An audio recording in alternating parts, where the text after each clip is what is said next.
Assalamualaikum warahmatullahi wabarakatuh. Perkenalkan, saya Fadlin Alifa Mustaqim Ma'romat, SPDI, salah satu guru pendidikan agama Islam dan budi pekerti di SMA Budi Utomo Perak, Kabupaten Jombang, yang saat ini juga sebagai salah satu mahasiswa PPG dalam jaringan Batch 3 LPTK IAIN Kediri. Video pembelajaran ini dibuat untuk memenuhi tugas dalam PPL 2 RPP 1 di kelompok PAIF. Terima kasih. Assalamualaikum warahmatullahi wabarakatuh. Baik anak-anak, kita mulai pembelajaran pada hari ini. Assalamualaikum warahmatullahi wabarakatuh. Waalaikumsalam warahmatullahi wabarakatuh. Wa Alhamdulillah. Gimana anak-anak semuanya? Gimana kabarnya hari ini? Alhamdulillah, luar biasa. Allahu Akbar. Oke, yes, bersemangat. Alhamdulillah. Berarti kalau dari salamnya saja sudah semangat, pembelajaran hari ini atau pribadi kalian hari ini juga semuanya bersemangat. Kita mulai untuk KBM hari ini ya. Tapi sebelumnya yang jelas kita mulai dulu dengan membaca doa dan membaca janji siswa. Kepada petugasnya dipersilakan. Bismillahirrahmanirrahim. Alhamdulillahirabbil alamin. Allahumma shalli ala Muhammad wa ala ali Muhammad. Rabbana la tuzigh qulubana ba'da idh hadaitana wa hab lana min ladunka rahmah innaka antal wahhab. Sebelum kita lanjutkan, kita absen terlebih dahulu untuk KBM hari ini. Untuk KBM hari ini kita kemarin sudah Pak Ulin sampaikan, kita akan membahas tentang apa? Ada yang ingat? Tentang iman kepada qada dan qadar. Sedangkan sebelumnya, materi sebelumnya adalah materi tentang iman kepada hari akhir. Kita cek dulu. Semoga masih ingat. Iman kepada hari akhir itu kemarin rukun iman yang keberapa? Keenam apa kelima? Kelima. Keenam itu adalah bab yang akan kita sampaikan tentang iman kepada qada dan qadar. Kemudian ada yang masih ingat? Hikmah apa saja yang kita dapat ketika kita beriman kepada hari akhir? Nama saya Huridira. Hikmah iman kepada hari akhir itu yang pertama meningkatkan ketakwaan kepada Allah Subhanahu wa taala. Meningkatkan ketakwaan terhadap Allah Subhanahu wa taala. Ada lagi? Muncul rasa takut berbuat maksiat. Muncul rasa takut berbuat maksiat. Ya, terima kasih. Silakan duduk. Kita lanjutkan untuk pembelajaran hari ini. Silakan bukunya dipersiapkan. Buku paket, LKS dan lain sebagainya yang kemarin sudah kita sampaikan, silakan dikeluarkan semuanya. Sekarang sebelum kita masuk atau melanjutkan pembelajaran tentang apa tadi? Iman kepada qada dan qadar. Kemarin Pak Lin sudah bilang, dibaca dulu, cari informasi dulu di rumah baik di internet maupun lewat jurnal atau materi bacaan. Sekarang kita rukun iman itu kan ada 6.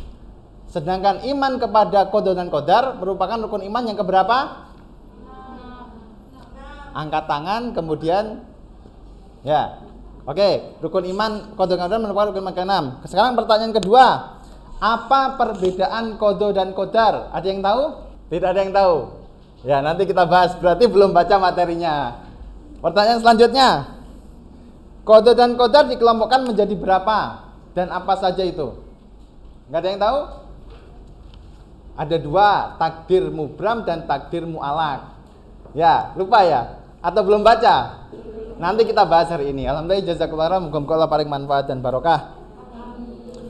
Sekarang silakan dilihat ke depan, kita sampaikan dulu untuk tujuan pembelajaran.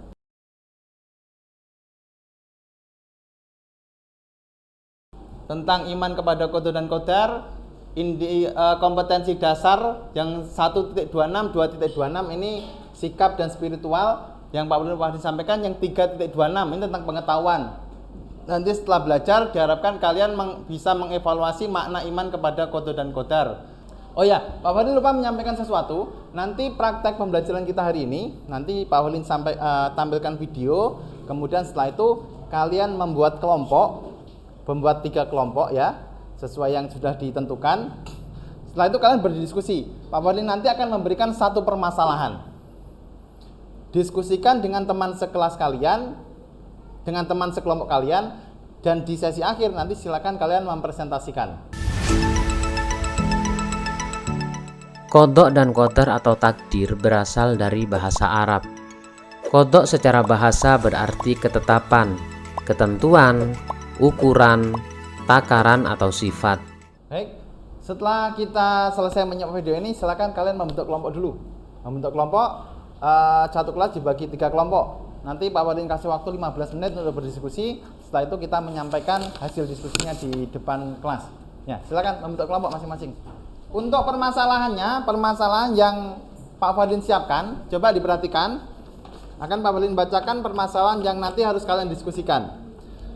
Permasalahannya adalah Hasan dilahirkan dalam keluarga yang sederhana. Orang tuanya sudah bekerja keras setiap hari. Ayahnya bekerja menjadi buruh tani di sawah. Sedangkan ibunya bekerja serabutan membantu mencuci pakaian dan lain sebagainya. Nah, sekarang silakan untuk kelompok 1, permasalahan yang dihadapi adalah apakah dari ilustrasi tadi, apakah doa itu pasti dikabulkan? Lalu mengapa doanya Hasan tidak dikabulkan? Silakan itu dimusyawarahkan, didiskusikan untuk menjawab pertanyaan yang tadi Pak Walin sampaikan. Oke, waktu diskusi selesai, silakan kembali ke tempatnya masing-masing. Pastikan bahwasanya masing-masing kelompok sudah dapat kesimpulan, sudah ditunjuk tadi siapa yang menulis dan siapa nanti yang mempresentasikan. Ya, silakan sekarang dari kelompok B dulu. Silakan. Assalamualaikum warahmatullahi wabarakatuh. Kenalkan, nama saya Arsya Amanda Aceriani, absen 06. Jadi di sini dalam Al-Qur'an surat Ghafir ayat 60 yang artinya, berdoalah kamu kepadaku, niscaya aku perkenankan permintaanmu. Ayat ini menegaskan bahwa setiap doa yang dipanjatkan seorang hamba pada Allah pasti akan dikabulkan, sudah pasti itu. Setiap permintaan yang diajukan padanya pasti akan diperkenankannya, dan setiap permohonan yang ditujukan padanya pasti akan dijabah, dipenuhi, sudah pasti. Rasulullah SAW bersabda, tidak ada seorang muslim pun yang berdoa dengan doa yang tidak mengandung dosa dan memutus hubungan silaturahim, kecuali Allah akan memberikan kepadanya satu di antara 3 hal: dikabulkan doanya, ditangguhkan hingga hari kiamat, atau dijauhkan dari suatu keburukan atau musibah yang serupa. Jadi hadis di atas menegaskan bahwa pada hakikatnya setiap doa yang dipanjatkan seseorang hamba kepada Allah Subhanahu wa taala pasti akan dikabulkan. Tapi ada 3 cara dikabulkan oleh Allah, yaitu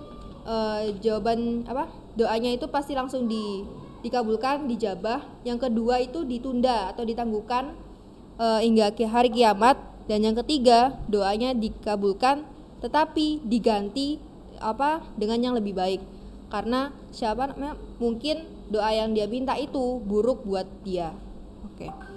Baik, sekian presentasi dari kelompok kami. Terima kasih. Alhamdulillah, jazakumullah khairan. Wassalamualaikum warahmatullahi wabarakatuh. Waalaikumsalam warahmatullahi wabarakatuh. Kita beri tepuk tangan dulu untuk presentasi dari kelompok B. Nah, mungkin ada pertanyaan atau tanggapan dari kelompok lain? Silakan. Dari kelompok. Perkenalkan, nama saya Clara Isna Fatihah, absen 10. Jika pertanyaan dari saya, jika doa memang pasti dikabulkan, semisal saya sekarang nih minta doa supaya hujan, mengapa tidak dikabulkan oleh Allah? Ya, silakan dari kelompok B menjawab. Ya. Assalamualaikum warahmatullahi wabarakatuh. Waalaikumsalam warahmatullahi wabarakatuh. Saya Hasna Nadia Syafia Putri, nomor absen 19. Izin menjawab pertanyaan dari Clara. Jadi jawabannya ada 3 cara pengabulan doa, yaitu pertama, doa dikabulkan secara langsung sesuai dengan permintaan. Nah, ini tuh jalur khusus atau keistimewaan yang dimiliki oleh para nabi dan rasul. Jadi hak istimewa ini diberikan Allah pada mereka karena para nabi dan rasul itu manusia maksum yang terjaga dari khilaf dan dosa. Nah, mereka itu adalah manusia pilihan yang memiliki kesucian pikiran, hati, dan jiwa. Faktor kesucian inilah yang menyebabkan mereka begitu dekat dengan Allah. Sehingga apapun permintaan yang mereka minta, apapun permintaan yang mereka panjatkan pada Allah, itu selalu dikabulkan sesuai dengan permintaan tersebut. Yang kedua, yaitu jawaban doa ditangguhkan hingga hari kiamat. Nah, ini adalah cara Allah yang diberikan pada kita, pada manusia pada umumnya. Oke, alhamdulillah, jazakallah. Kita beri aplaus dulu untuk jawaban dari kelompok B. Nah, sudah nyambung ya pertanyaan dari kelompok A tentang, kita garis bawahi dulu dari pertanyaan kelompok A kepada kelompok B tentang kenapa ketika saya berdoa tidak langsung dikabulkan oleh Allah. Contohnya tadi doa minta hujan, kenapa tidak segera dikabulkan? Pengabulan doa itu ada tiga kemungkinan.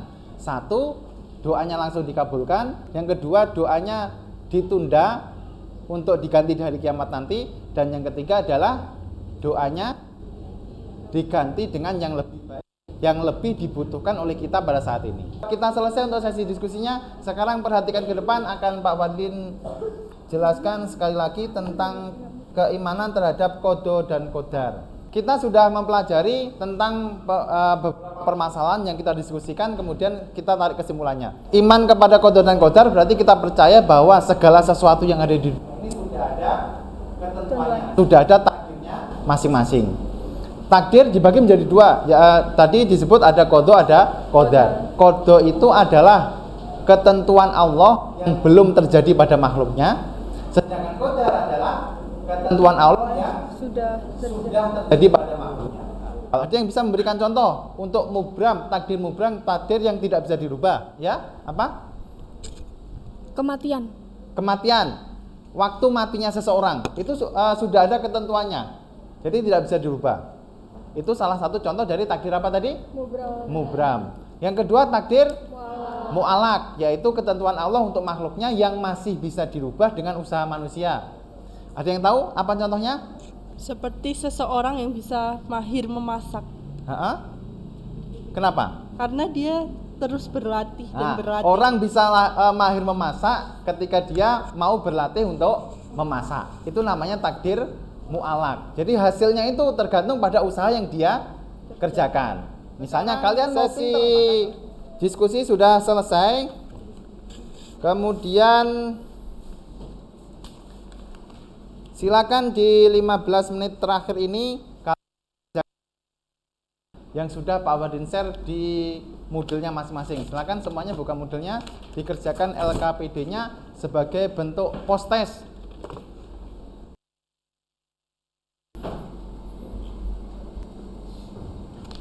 Kita masuk sesi terakhir, yaitu menarik kesimpulan dari pembelajaran yang tadi sudah kita laksanakan.